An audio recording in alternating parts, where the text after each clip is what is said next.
चलो बेटा क्वेश्चन करते हैं। क्वेश्चन क्या बेटा? Particle is projected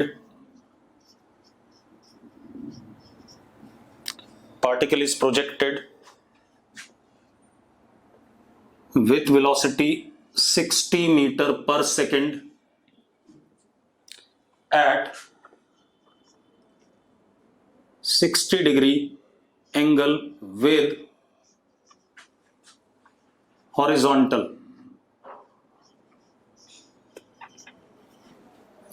Particle is projected with velocity 60 meter per second at angle 60 degree with horizontal. ठीक है, इतनी बात। T1 and T2 are times when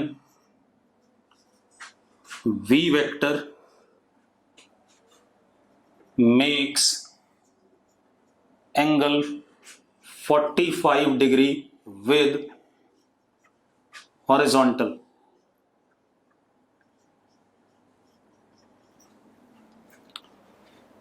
Find T1 and T2, पहला क्वेश्चन। दूसरा, चलो पहला क्वेश्चन कर लेते हैं, उसका दूसरा अगले में देख लेंगे। ठीक है, ये क्वेश्चन समझ में आ गया? क्वेश्चन क्लियर है सबको? अगर क्लियर है यस लिखो। ठीक है, अब मेरी बात सुनो।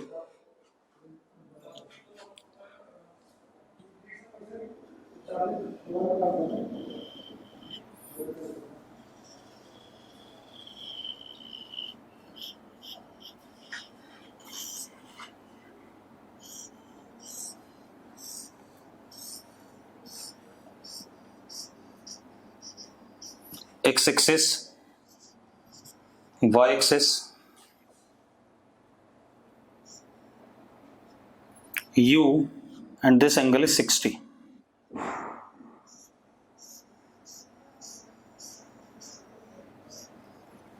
ठीक है भाई। अब वो क्या कह रहा है, किसी समय पे पार्टिकल का वेलोसिटी 45 डिग्री एंगल बना रहा है हॉरिजॉन्टल के साथ, और यहां भी 45 डिग्री एंगल बना रहा है हॉरिजॉन्टल के साथ। ये टाइम T1 है, ये टाइम T2 है। आपको T1 और T2 बताना है। ठीक है भाई, क्लियर है? अब करना चाहोगे क्वेश्चन तो करो, करना चाहोगे तो करो बेटा, आप लोग करो।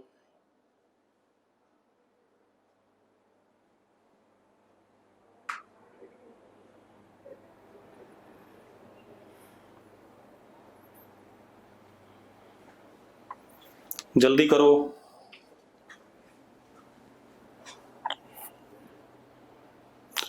कल वाला रिकॉर्डेड लेक्चर मैंने आपको भेज दिया आज मॉर्निंग में, चेक करो।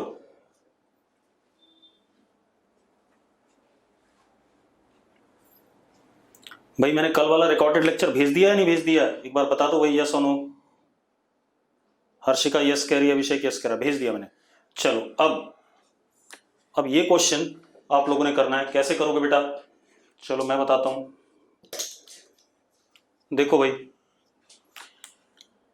आपके पास ux है, u cos 60, that is 60 into cos 60 यानी कि 1/2 30, ये ux हो गया। uy इज u साइन 60 यानी कि 60 इंटू √3/2 यानी कि 30√3। इतनी बात क्लियर है या नहीं? अरे क्लियर है या नहीं? ठीक है, अब ux और uy आ गए।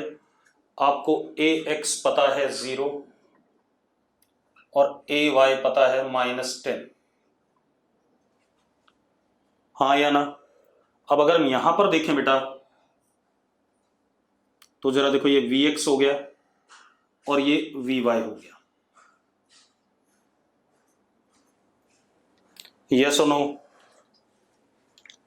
ठीक है। अब एक चीज और, वी एक्स किसी भी समय पे यू एक्स के बराबर होता है, मतलब कितना? 30। अब देखो भाई, v x is equal to u x is equal to 30। अब मेरी बात सुनो, ध्यान से देखो, यहां पर एंगल कितना है? 45 डिग्री है या नहीं? कितना है? 45 डिग्री। 45 डिग्री है तो tan 45 degree is equal to v y upon v x. मानते हो या नहीं मानते हो? यस और नो? ठीक है। अब जरा देखो, ये 1 हो गया v y upon v x is 30, तो वी वाई की वैल्यू क्या आ गई? 30 आ गई। आ गई कि नहीं आ गई? At what time? At t1। कितने टाइम पे? t1 पे। अब हमें पता है v y is equal to u y plus a y into t. पता है कि नहीं पता है? ठीक है। अब वी वाई कितना? 30, यू वाई कितना? 30√3 माइनस 10 t1, तो कितना आ गया बेटा? जरा देखो, t1 इज 3 कॉमन √3 माइनस 1। एक आंसर तो ये है। यस और नो? यस और नो? ठीक है। अब दूसरी कहानी, अगर हम इस वाले केस में आ जाएं तो ये वी एक्स है और ये वी वाई है। अब वी वाई नेगेटिव होगा। अब वी वाई क्या होगा? नेगेटिव। तो वी वाई हमारा क्या हो जाएगा? -30। Eight what time? t2। Yes और नो? यस और नो? ठीक है। तो यहां -3 लिखेंगे बेटा, तो t2 कितना हो जाएगा? t2 हो जाएगा 3√3 प्लस 1। 3√3 प्लस 1, तो दो आंसर आ गए हमारे पास। एक टाइम आ गया कौन सा? t1 is 3√3 minus 1 and t2 is 3√3 plus 1। Clear है? अगर क्लियर है तो यस लिखो फटाफट, क्योंकि सेकंड केस में वी वाई डाउनवर्ड है इसलिए उसे -30 लेंगे, और फर्स्ट केस में वी वाई पॉजिटिव है इसलिए उसे हम +30 लेंगे। क्लियर है? चलो अब जरा देखो बेटा, अगला क्वेश्चन देखते हैं। अगला क्वेश्चन देखो, अगला क्वेश्चन थ्योरेटिकल कंसेप्ट है, ढंग से समझना।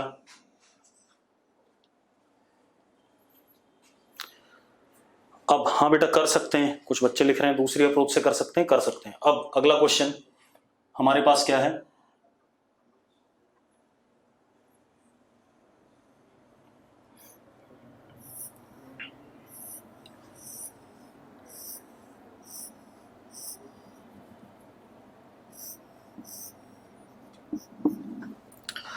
This is x axis, this is y axis.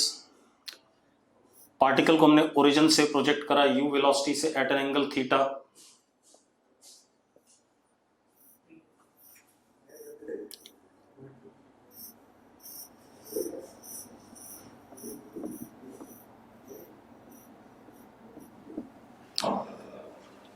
Particle ने ये प्रोजेक्टाइल मोशन बनाया, ठीक है भाई।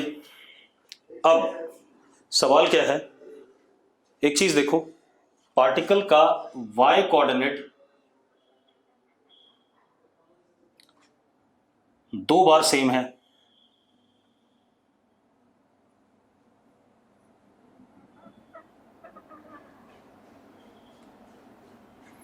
मान लो y0 है, ये y0 है, x कोऑर्डिनेट x1 और x coordinate x2 at time t1 and at time t2। हाँ या ना? क्या कहानी बेटा? पार्टिकल y0 पर दो बार है, एक टाइम t1 पर और एक टाइम t2 पर। यस और नो? ठीक है। अब मजेदार बात देखो, find average velocity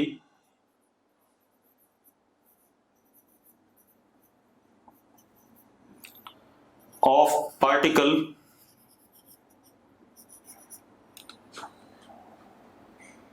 in time interval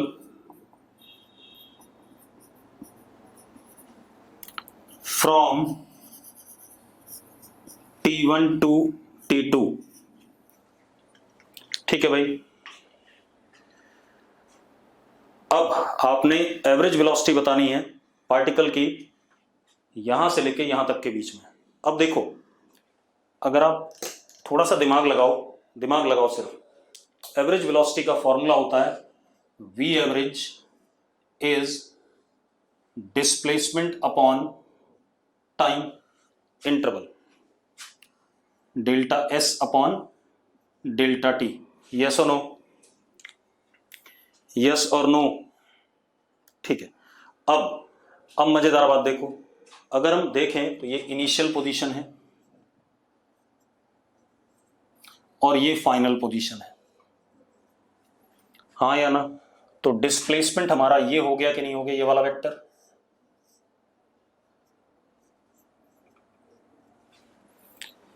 हाँ या ना? अरे भाई यस और नो? बिल्कुल सही बात है।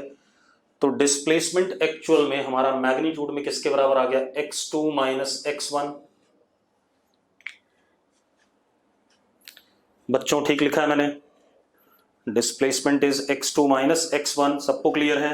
अब हमें पता x is equal to u cos theta into t, तो x1 is u cos theta t1 and x2 is u cos theta t2। ये बात पता है या नहीं पता है? पता है सबको? बहुत बढ़िया। अब मजेदार बात देखो, x1 और x2 की वैल्यू डाल देता हूं, तो delta s is equal to u cos theta common bracket में t2 माइनस t1। तो जरा देखो, delta s upon t2 minus t1 comes out to be u cos theta. आ रहा है कि नहीं आ रहा है? And displacement upon time interval is what? Average velocity. तो अगर किसी भी प्रोजेक्टाइल मोशन में सेम वर्टिकल हाइट के बीच में आपको एवरेज वेलोसिटी पूछा जाए तो हमेशा क्या होगा? u cos थीटा होगा। अरे क्लियर है बच्चों? मतलब x कंपोनेंट ऑफ वेलोसिटी। बिल्कुल सही बात है। अब आगे देखते हैं, अगला क्वेश्चन देखते हैं बेटा।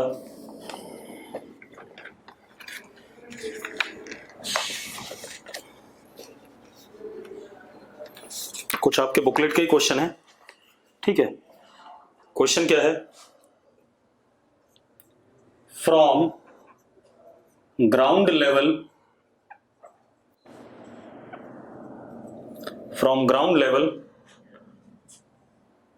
particle is shot with some speed। अभी मैं क्वेश्चन कराऊंगा 5 मिनट और, उसके बाद इंक्लाइंड प्रोजेक्टाइल पे आऊंगा, ठीक है। अब from ground level particle is shot with some speed. अब क्या दिया गया? उसके range versus theta angle of projection का ग्राफ दे दिया हमें। रेंज वर्सेस थीटा का ग्राफ दे दिया। यू हमें गिवन है, स्पीड फिक्स है, एंगल हम बार बार बदल रहे हैं, तो रेंज भी क्या करेगी? बदलेगी। यस और नो? यस और नो? अब वो क्या कह रहा है? फाइंड, ग्राफ हमें दे दिया गया, ग्राफ बना देता हूं।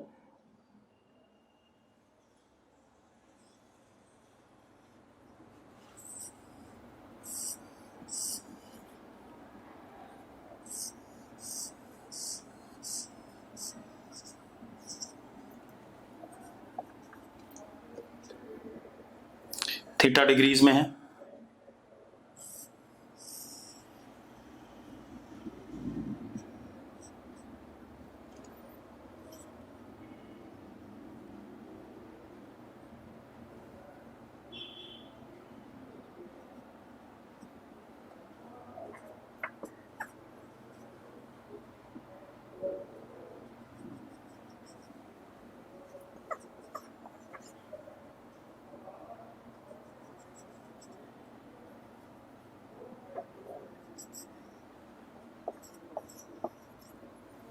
रेंज मीटर में, थीटा डिग्रीज में। ये मैं ग्राफ दे दिया गया। अब मेरी बात सुनो एक मिनट, क्वेश्चन बहुत सुंदर है, ऐसा क्वेश्चन अच्छा होता है। अब जरा देखो, सही बात है, हमने पढ़ा हुआ है कि थीटा की दो वैल्यू के लिए रेंज सेम होती है, एक थीटा और एक 90 माइनस थीटा। याद है या नहीं याद है? मैंने कहा था अगर एंगल कॉम्प्लीमेंट्री होती है तो रेंज सेम होती है। तो जरा देखो, इस वाले एंगल के लिए रेंज 100 है, तो ये थीटा हो गया तो ये 90 माइनस थीटा हो गया। इस वाले एंगल के लिए अगर 200 है, अगर ये थीटा हो गया तो ये उसके करस्पॉन्डिंग 90 माइनस थीटा हो गया। और ये एक एंगल है जिसपे रेंज मैक्सिमम आ रही है। मैक्सिमम आ रही है कि नहीं आ रही है? मैक्सिमम रेंज आ रही है, मतलब ये एंगल 45 डिग्री है या नहीं, बता दो जरा मुझे, यस और नो। अब क्वेश्चन में पूछा क्या गया हमें, minimum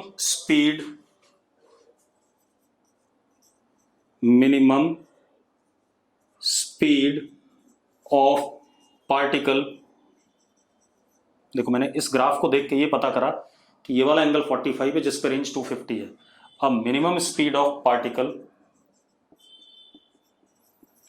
during projectile motion.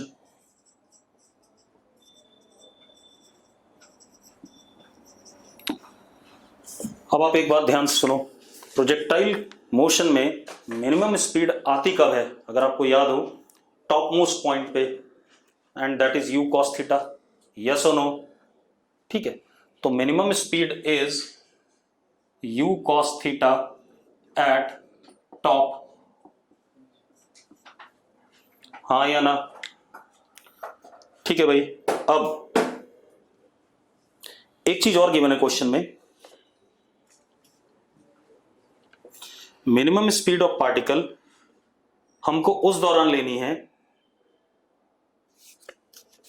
Minimum speed of particle during projectile motion when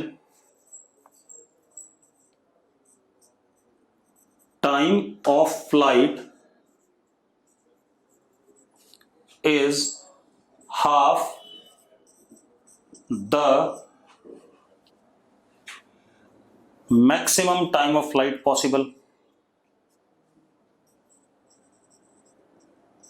उस वाले केस में बताना है।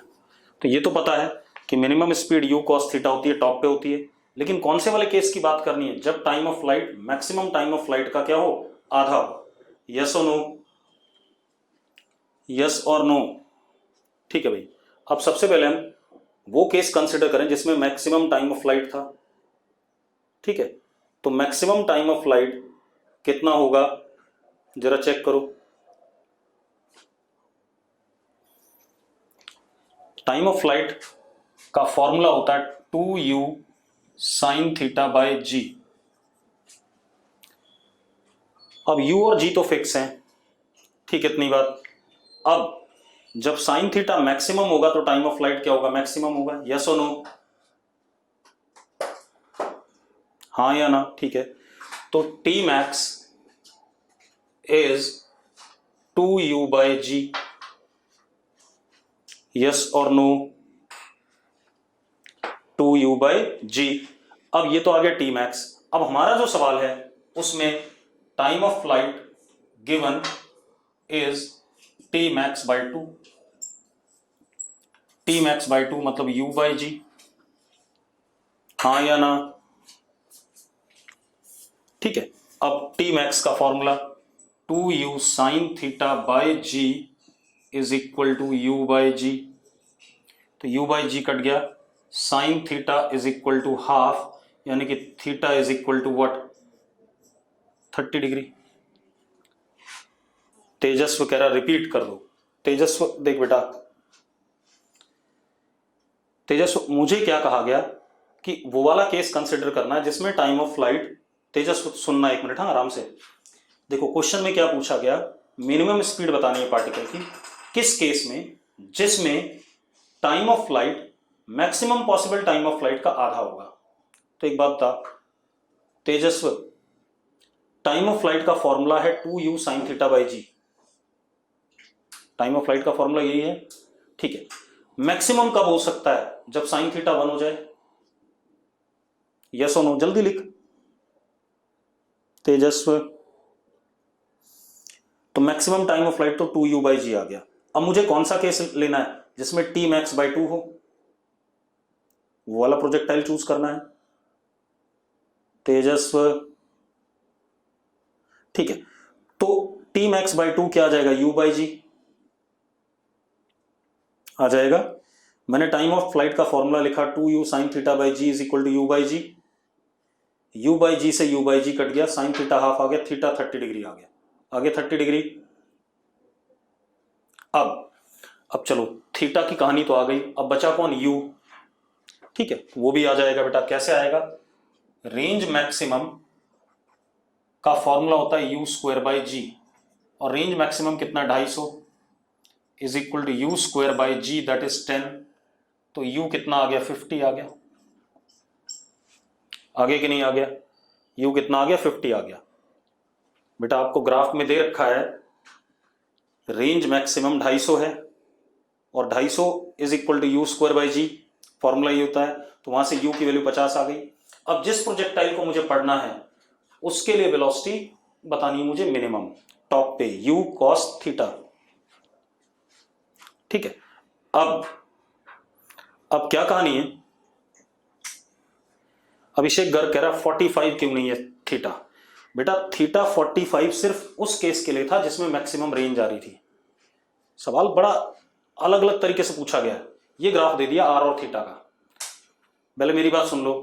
उसने बोला वो वाला केस पढ़ो जिसमें time of flight, maximum time of flight का आधा है। ठीक है भाई, मैक्सिमम टाइम ऑफ फ्लाइट का क्या है, आधा है। तो पहले तो मैक्सिमम टाइम ऑफ फ्लाइट निकाला, तो वो वाला केस लिया जो आधा है, वहां से थीटा 30 डिग्री आ गया, और u फिक्स था वो मैंने मैक्सिमम वाले रेंज से निकाल लिया। अब मेरा आंसर क्या है, answer is u cos theta, यानी कि u कितना 50 एंड cos 30 इज √3/2, तो आंसर इज 25√3। ये आंसर आ गया, आगे कि नहीं आ गया। ठीक है, इतनी बात। तो अब मैं इसको रिपीट नहीं करूंगा, कुछ लोग कह रहे हैं रिपीट कर दो, करूंगा नहीं, या वीडियो में देखोगे और अपने आप समझोगे, क्योंकि मैंने कई बार बता दिया। ठीक है बेटा, ग्राफ कहीं भी पे भी आ सकते हैं, देखो बना दिया उसने ग्राफ, सवाल बनाना था उसे। अब हम थोड़ा सा बात करते हैं इंक्लाइंड प्रोजेक्टाइल की। ठीक है, अब इंक्लाइंड प्रोजेक्टाइल ध्यान से देखना, अच्छी चीज है, समझने की कोशिश करना इसे। अब देखो भाई, अब हम आते हैं इंक्लाइंड प्रोजेक्टाइल।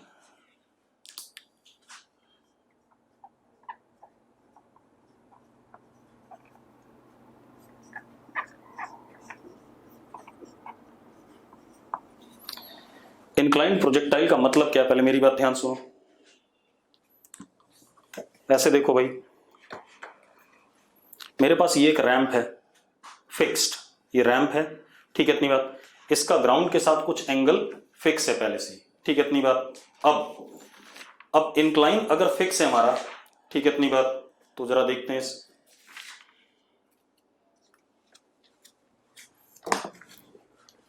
देखो ये हमारा ग्राउंड हो गया,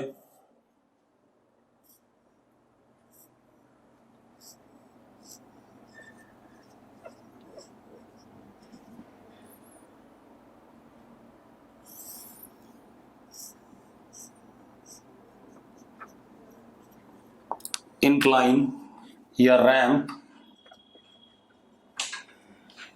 और इसका एंगल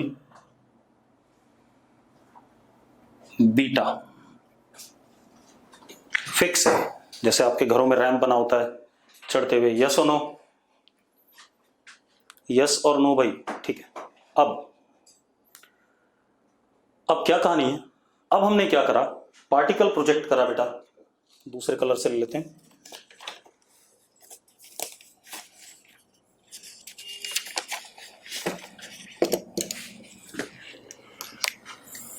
यहां से पार्टिकल प्रोजेक्ट करा। अब यहां दो केसेस आएंगे, एक आएगा अप द इंक्लाइन और एक बार ऊपर से नीचे। तो पहले हम कौन सा केस कर रहे हैं, केस 1, अप द इंक्लाइन।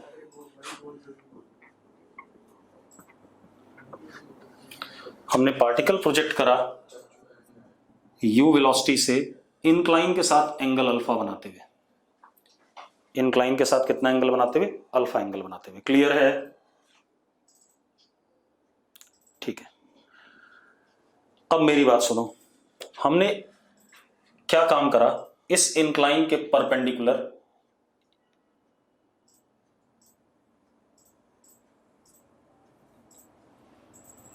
चलो बाद में,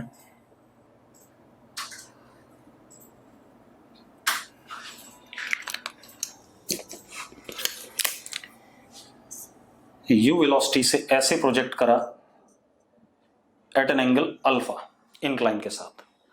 अब एक बात बताओ, acceleration due to gravity vertically down होगा कि नहीं होगा? हाँ या ना? वर्टिकली डाउन होगा कि नहीं? ठीक है, वर्टिकली डाउन होगा और एक्सेलरेशन का मैग्नीट्यूड g होगा नीचे की तरफ।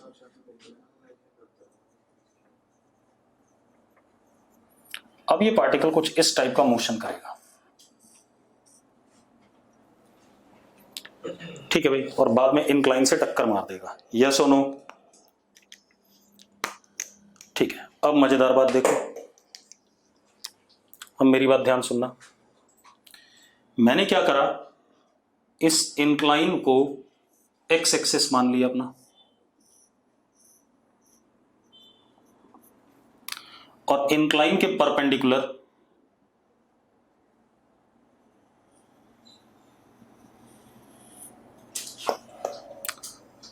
इंक्लाइन के बिल्कुल परपेंडिकुलर मैंने वाई एक्सिस मान लिया।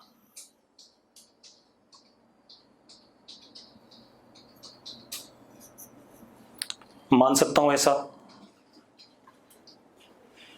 ठीक है। अब आप पहले u के दो कंपोनेंट लो, एक x पे एक y पे, तो ये आ जाएगा ux और ये आ जाएगा uy। तो ux is equal to u cos alpha and uy is u sin alpha. किसी को दिक्कत है?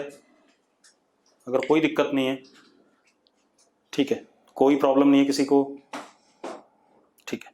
अब हम आज एक बात करें, ये एंगल बीटा है तो this would be 90 minus beta, क्योंकि एक्स एक्सिस है, वाई एक्सिस है। बेटा किसी बच्चे ने रिपीट करने को कहा है, जिसने रिपीट करने को कहा है वो पहले एक बार दोबारा से चैट बॉक्स में आ जाओ फटाफट। जिया, क्या चीज रिपीट करनी है बेटा, जल्दी बताओ। यू के कंपोनेंट पूरा। ओ तेरी, रुको दोबारा कर रहा हूं भाई, रुक जाओ। चलो जिया, अब देखो दोबारा से तुम। जिया, क्या कहानी है? ये ग्राउंड है, ग्राउंड के ऊपर ये रैंप बना दिया हमने। ये रैंप घर पे आपने देखा होगा, सीढ़ियों पे चढ़ते हुए रैंप सा होता है, उसका एंगल ग्राउंड के साथ बीटा है, ये दे रखा है मुझे। अब मैंने इस रैंप पे पार्टिकल u वेलोसिटी से रैंप के साथ अल्फा एंगल बनाते हुए प्रोजेक्ट करा। जिया, इतने में कोई दिक्कत है तो जल्दी बोल, है कोई प्रॉब्लम? नहीं है। अब मैंने क्या करा, इस इंक्लाइन को एक्स एक्सिस मान लिया और इंक्लाइन के परपेंडिकुलर एक वाई एक्सिस अपने आप बना ली। इंक्लाइन को ही एक्स एक्सिस मान लिया और इंक्लाइन के परपेंडिकुलर मैंने वाई एक्सिस बना ली। कोई दिक्कत है? अज्यूम किया, हाँ ठीक है। अब इस u के दो कंपोनेंट, एक एक्स एक्सिस पे u cos अल्फा और वाई एक्सिस पे u sin अल्फा, इसमें कोई दिक्कत नहीं होगी आपको शायद। बस आगे बढ़ जाते हैं। अब एक चीज देखो, ये एक्स एक्सिस है, वाई एक्सिस है, अगर ये एंगल बीटा है तो ये 90 माइनस बीटा होगा या नहीं? जल्दी से यस लिखते जाओ, अगर आपको क्लियर है तो यस लिखो। ठीक, तो ये एंगल बीटा हो जाएगा क्योंकि ग्राउंड है, ये वर्टिकल है। ये एंगल बीटा हो जाएगा कि नहीं हो जाएगा? हो जाएगा। अब ए के दो कंपोनेंट, इधर की तरफ ए वाई और इधर की तरफ ए एक्स। अब ए वाई कितना होगा? जी, क्योंकि मैग्नीट्यूड जी है, कॉस बीटा, लेकिन कैसा? नेगेटिव साइन, क्योंकि डाउन नेगेटिव से वाई में है। A x is g sine beta, लेकिन नेगेटिव साइन क्योंकि अपोजिट है ओरिजिन के। यस और नो? कितने लोगों को अगर क्लियर है तो यस लिख दो फटाफट, जिनको क्लियर है, और जिनको नहीं क्लियर है डाउट लिखना। ठीक है, सबको क्लियर है। अब आप एक चीज देखो, अब आप अगर सिर्फ एक्स के मोशन को अलग से पढ़ते हो तो एक्स वाली डायरेक्शन में वेलोसिटी ये रही, एक्सेलरेशन ये रहा। गौरांगी रिपीट, गौरांगी बार बार लेक्चर छोड़ रही है तो रिपीट करना ही पड़ेगा। देख एक मिनट गौरांगी, देखो गौरांगी, ये डायग्राम क्लियर था, बस मुझे कंपोनेंट तोड़ने हैं। गौरांगी एक बार चैट बॉक्स में आ जाओ फटाफट। ठीक है, ये यू वेक्टर था, इसके दो कंपोनेंट लिए, एक्स पे लिया u x that is u cos alpha, y पे लिया that is u y that is u sine alpha. ठीक है, एक्सेलेरेशन ड्यू टू ग्रेविटी नीचे की तरफ था, ये एंगल बीटा बन रहा है क्योंकि ये बीटा है, तो ये 90 माइनस बीटा, तो ये बीटा। गौरांगी, तो ये एक्सेलेरेशन जी है, तो इसका इधर कंपोनेंट जी कॉस बीटा, तो ए वाई कितना हो गया जी कॉस बीटा। माइनस साइन क्यों, क्योंकि नेगेटिव वाई डायरेक्शन में है। ठीक है, इधर ए साइन मतलब जी साइन बीटा, और माइनस साइन क्यों, क्योंकि नेगेटिव एक्स डायरेक्शन में। इतनी बात क्लियर है सबको? ठीक है, अब इस पॉइंट के कोऑर्डिनेट 0 0 हैं, टाइम 0 पे। अब अगर हम सिर्फ एक्स वाले मोशन को देखें तो एक्स डायरेक्शन में इनिशियल वेलोसिटी यू एक्स है गिवन है, और ए x minus g sine beta given है विच इज कांस्टेंट।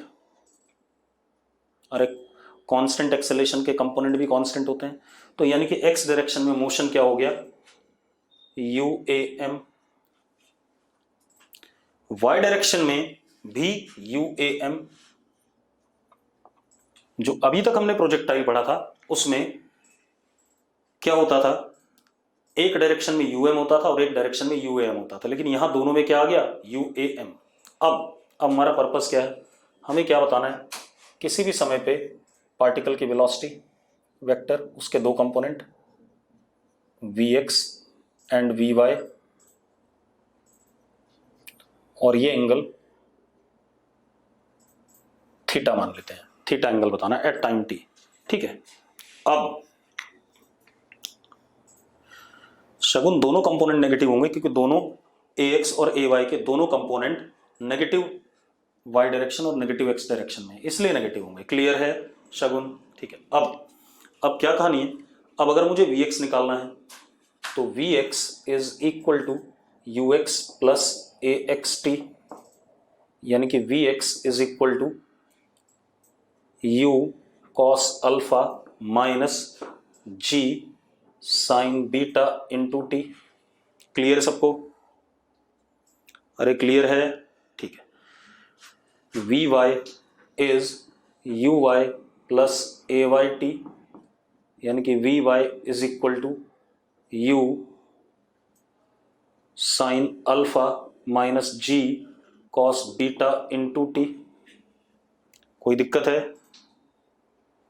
क्लियर है सबको? क्लियर? ठीक है, ये वी एक्स और वी वाई आ गए, और वी एक्स और वी वाई आ गए बेटा तो वी वेक्टर आ गया आपके पास।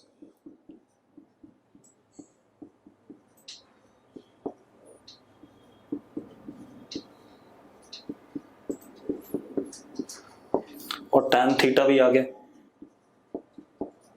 डायरेक्शन भी आ गया इसका एक्स एक्सिस के साथ। क्लियर हो गए बेटा? इसकी बैटरी जाने वाली है, 15% है, जल्दी लगा दो। चार्जर ले गए क्या? 15% है, देख जितनी देर खिंच जाए, क्योंकि चार्जर नहीं दिख रहा मुझे। अब क्या कहानी बेटा, ये हमारे पास वेलोसिटी के बारे में सारी बात आ गई। क्लियर है वेलोसिटी कैसे निकाला मैंने? ठीक है, अब आप एक चीज देखो, आप टाइम की वैल्यू डालते जाओगे आपको वी एक्स मिलता रहेगा, टाइम की वैल्यू डालते जाओगे आपको वी वाई मिलता रहेगा। ठीक है, इतनी बात। अब हम आ जाएं किस पे, डिस्प्लेसमेंट पे, या x coordinate and y coordinate. मान लो इस जगह पर टाइम टी पे कोऑर्डिनेट एक्स कॉमा वाई थे, तो अब उनको कर लेते हैं। ठीक है, तो अब क्या कहानी है, x is equal to u x t plus half a x into t square. तो x is equal to u cos, x is equal to u cos alpha into t minus half g sine beta into t square. कोई दिक्कत है इसमें? X वाली equation में कोई दिक्कत है किसी को? नहीं।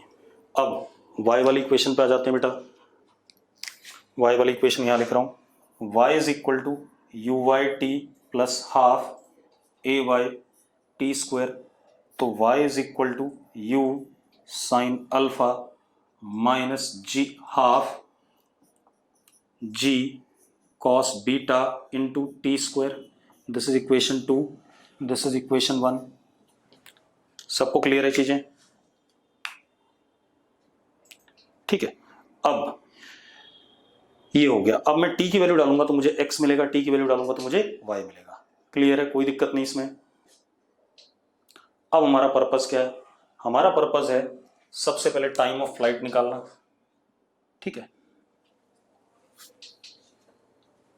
हमारा सबसे पहले पर्पस क्या है? टाइम ऑफ फ्लाइट निकालना। गौरांगी क्या कहना चाहती है बेटा, जल्दी बता। गौरांगी, गौरांगी कुछ कह रही थी बेटा। y एक्सिस में भी u a m है, तो velocity u y is what, u sine alpha डाल दिया इनटू टी। अच्छा टी भूल गया मैं लिखना, सॉरी। ठीक है, ठीक है, मैं टी लिखना भूल गया बेटा यहाँ जल्दबाजी में। ठीक, अब ठीक है। अब जरा देखो, अब क्या कहानी है, ये आ गया हमारे पास। अब हमारा पर्पस क्या है? सबसे पहले टाइम ऑफ फ्लाइट निकालना, मतलब यहां पहुंचने का टाइम, यहां से यहां जाने का टाइम। तो एक्स एक्सिस में एक्स कोऑर्डिनेट हम यहाँ का r मान लेते हैं, which is range, and y coordinate यहाँ पे 0 होगा या नहीं होगा, पहले बता दो मुझे। लास्ट पॉइंट पे जहां पर इंक्लाइन पर गिरता है वहां पर x कोऑर्डिनेट तो कुछ ना कुछ होगा, उसको रेंज कह दिया, और y कोऑर्डिनेट 0 होगा, ये बात क्लियर है। और यहां पहुंचने का टाइम क्या हमारा t है। ठीक है, अब आप एक काम करो, ये जो सेकंड इक्वेशन है इसको देखो ध्यान से, सेकंड इक्वेशन को, इसको ध्यान से देखो। तो इसमें t की वैल्यू डाल के आपको क्या मिलता है? y मिलता है। और अगर आप y की वैल्यू डालो तो आपको उस y के करस्पॉन्डिंग क्या मिलेगा? t मिलेगा कि नहीं मिलेगा? मिलेगा। ठीक है, तो अब कर देते हैं बेटा टाइम ऑफ फ्लाइट के लिए।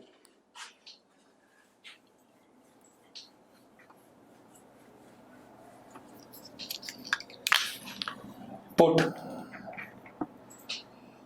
y is equal to 0 in equation 2, then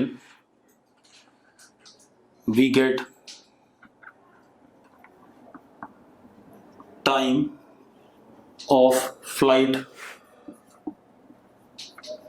that is t। कर देते हैं बेटा 0 is equal to u sin alpha t minus half g cos beta into t square।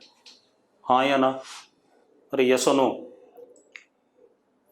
अब यहां पर एक टाइम आया 0, वो तो इनिशियल हो गया, और एक टाइम आया t2 is equal to time of flight कितना?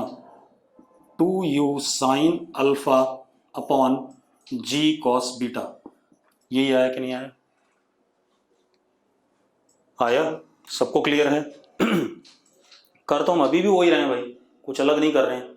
ठीक है, और एक चीज देखो, अगर इसको ध्यान से देखो तो it is again 2uy upon mod ay। देखना जरा यही है या नहीं है? हाँ या ना? 2uy upon mod ay। ठीक है, मतलब again time of flight do not depend upon x component of velocity and x component of acceleration, it only depends upon what? किस पे डिपेंड कर रहा है बेटा? y component of velocity and y component of acceleration. ठीक है, अब एक बच्चा बहुत देर से कुछ लिख रहा है कि ax का डायरेक्शन, कौन है ये बच्चा? जल्दी से चैट बॉक्स में आ जाओ फटाफट। कोई बच्चा लिख रहा था ax का डायरेक्शन। अब ax का डायरेक्शन नेगेटिव x डायरेक्शन में है, कंपोनेंट ही हमने a का लिया था उधर की तरफ। ठीक है, अब सुनो, अब जरा देखो, अब हमें बात करनी है रेंज की। तो ये जो फर्स्ट इक्वेशन है इसमें t की वैल्यू डाल के हमें क्या मिलता है? x मिलता है। तो हम क्या करें? For range put t is equal to capital T in equation 1, then x is equal to r। yes or no? ठीक है, कर देते हैं, पुट कर देते हैं। अब जरा देखो, तो r is equal to u cos alpha into t minus half g sine beta into t square. अब एक चीज देखो यार, आपको ये फॉर्मूला याद रखना ज्यादा आसान है इसके कंपैरिजन में, यस और नो। इसीलिए मैं आपको फॉर्मूले इस टर्म में हमेशा लिखाता हूं ताकि आपको याद रह सके, क्योंकि याद करना बड़ा मुश्किल हो जाएगा आपके लिए। ठीक है, अब हम वैल्यू डाल देते हैं टी की, डाल दूं टी की वैल्यू, डाल देते हैं बेटा।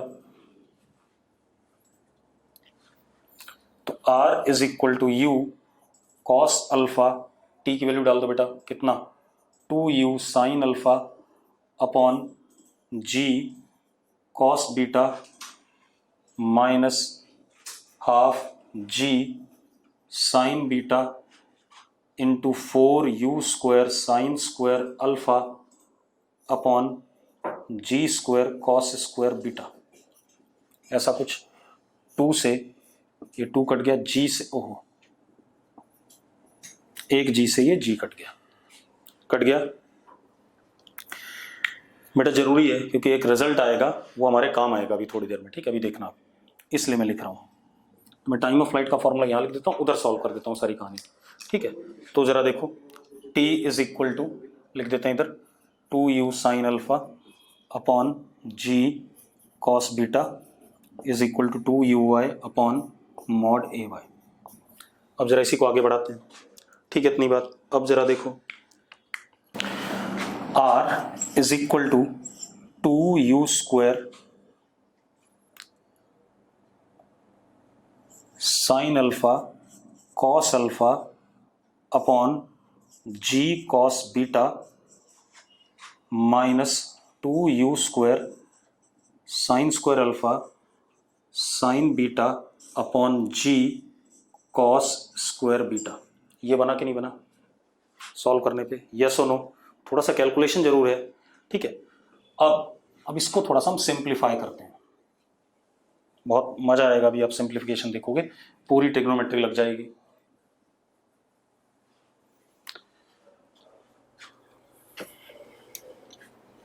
हम क्या करते हैं, r 2u square by g cos square beta common ले लेते हैं। ठीक है, इतनी बात। या कॉस बीटा ही कॉमन ले लेते हैं, बाकी बाद में देख लेंगे। तो ये आया हमारे पास, साइन अल्फा भी कॉमन ले लो बेटा। तो हमारे पास अंदर बचता है, यहां देखो क्या बचेगा, सिर्फ cos alpha minus 2 square by g sine alpha sine beta upon cos beta. ये बचता है कि नहीं बचता है, चेक करो भाई, देखो जरा, यस और नो? सबको क्लियर है? थोड़ा सा कैलकुलेशन है वो आपको झेलनी पड़ेगी। r is equal to 2u square sine alpha upon g cos beta, मैंने एलसीएम ले लिया, cos alpha cos beta minus sine alpha sine beta upon cos beta. कोई दिक्कत है? अलग ही आएगा बेटा, इंक्लाइंड मोशन है। ठीक है, इतनी बात। तो अब देखो r is equal to 2u square sine alpha upon g cos square beta, और ये हो गया कॉस अल्फा प्लस बीटा। हाँ या ना? तो ये रेंज का फॉर्मूला है, आया कि नहीं आया? ठीक है, अब क्या ये आपको याद रहेगा एग्जाम में? आज से 2 साल बाद अगर कहीं एग्जाम में आ गया, याद नहीं रहेगा। तो आपको करना क्या है, आपने x की इक्वेशन बनानी है, y की इक्वेशन बनानी है, और उसके बाद आपने क्या करना है, x की इक्वेशन और y की इक्वेशन बना करके उसके बाद आपने क्या करना है, टाइम ऑफ फ्लाइट निकाल के x की इक्वेशन में डालोगे तो आपको रेंज मिलेगा। क्योंकि फॉर्मूला आप याद नहीं रख पाओगे, वो मैंने कर दिया डिराइव, लेकिन आपको अगर एग्जाम में करने पड़ेगा तो आपको भी डिराइव करना पड़ेगा, विच इज इम्पॉसिबल। इतना समय हम डिराइव करने में लगाएंगे, फिर उसके बाद हम क्या करेंगे, आंसर अपना क्वेश्चन सॉल्व करेंगे, तो हमारा तो सारा पेपर इसी के लिए हो जाएगा। ठीक है, अब फॉर्मूला लिख लेते हैं इधर साइड में एक बार। ठीक है, फिर उसको एनालाइज करते हैं थोड़ा सा। तो रेंज का फॉर्मूला आया हमारे पास 2u square sine alpha cos alpha plus beta upon g cos square beta. ये आ गया। अब मेरी बात सुनो, अब एक बात बताओ, इस प्रोजेक्टाइल में u फिक्स्ड था, हमें पता था, acceleration due to gravity g fix था, हमें पता था, ठीक है, बीटा एंगल भी फिक्स था, रैंप का एंगल, हाँ या ना? सिर्फ वेरिएबल कौन था? अल्फा। अलग अलग अल्फा के लिए, मैं क्या कह रहा हूं, अलग अलग अल्फा के लिए रेंज अलग अलग आएगी कि नहीं आएगी? अलग अलग अल्फा के लिए रेंज क्या आएगी? अलग अलग आएगी। तो मुझे फिर से क्या करना है, value of alpha for which range is maximum, ये बताना है, और मैक्सिमम रेंज बताना है। क्लियर है भाई? अल्फा की वैल्यू जिसके लिए रेंज क्या होगा, नहीं भाई, रैंप हमने फिक्स कर रखा है, रैंप हमने बना दिया गौरंगी, ठीक है, एक बार हमने रैंप बना दिया तो हम रैंप के एंगल को नहीं चेंज कर सकते। क्या तो अपने घर का क्या कहते हैं, जो चढ़ने वाला रैंप होगा उसके रोज बदलते रहते हैं, उसके एंगल को नहीं बदलते हैं, ठीक है, तो वो फिक्स है, हमने दे दिया यहाँ पर, ये चीज़ गिवन है, ये चीज़ गिवन है, ये चीज़ गिवन है। तो only alpha is to be varied, जिसके लिए रेंज को हमें मैक्सिमम करना है। शगुन ने आंसर लिखा है शायद, और शायद करेक्ट है, चलो देख लेते हैं। अब अल्फा पे डिपेंड कर रहा है, तो एक काम करते हैं बेटा, आपने एक चीज पढ़ी होगी, 2 साइन ए कॉस बी, पढ़ा है ऐसा? इसके लिए होता था formula sine a plus b minus sine a minus b, या 2 कॉस ए साइन बी, ठीक है, 2 cos a sine b will B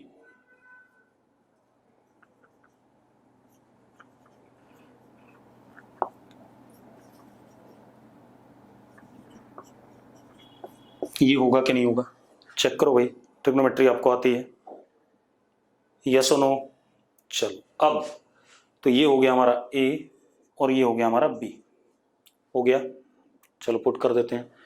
तो R is equal to u square by g cos square beta bracket में sine a plus b, यानी कि this plus this, तो कितना हो गया, साइन 2 अल्फा प्लस बीटा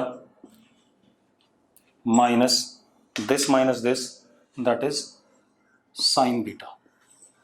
ये आ गया कि नहीं आ गया? ये रेंज आ गई कि नहीं आ गई, पहले बताओ मुझे।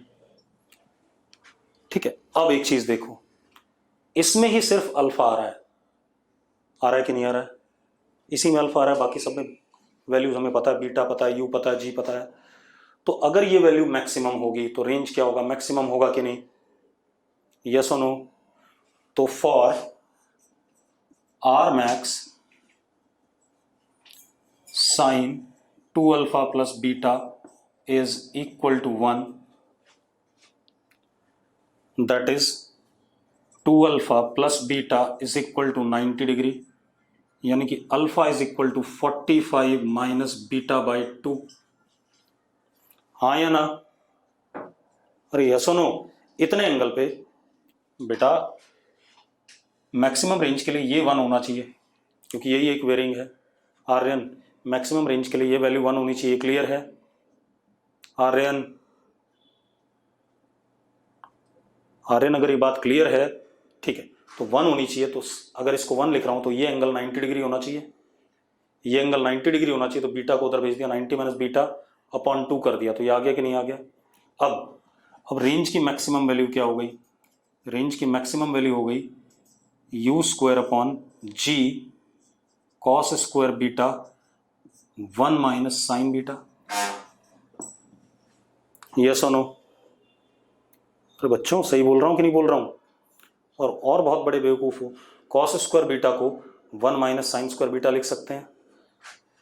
तो range maximum is u square upon g 1 plus sine beta, देखो जरा मैंने सही लिखा है, हाँ या ना? ठीक है, ये हमारा हो गया कौन सा, जब हम प्रोजेक्टाइल को अप द इंक्लाइन फेंकेंगे उसकी सारी थियरी हो गई। ठीक है, अब डाउन द इंक्लाइन की थियरी हम अगली क्लास में करेंगे। इसका रिकॉर्डेड लेक्चर जरूर देखना, क्योंकि आपको दिक्कत आई होगी इसको समझने में, क्योंकि थोड़ा सा कैलकुलेशन ज़्यादा है। ठीक है, इतनी बात। रेन मैन प्रॉब्लम वगैरह आगे आएंगी बेटा, रिलेटिव वेलोसिटी में आती है। ठीक है, पहले प्रोजेक्टाइल खत्म कर लो, उसके बाद हम क्या करेंगे, रिलेटिव वेलोसिटी करेंगे, रिवर बोट करेंगे, रेन अम्ब्रेला भी करेंगे, चिंता ना करो। ठीक है।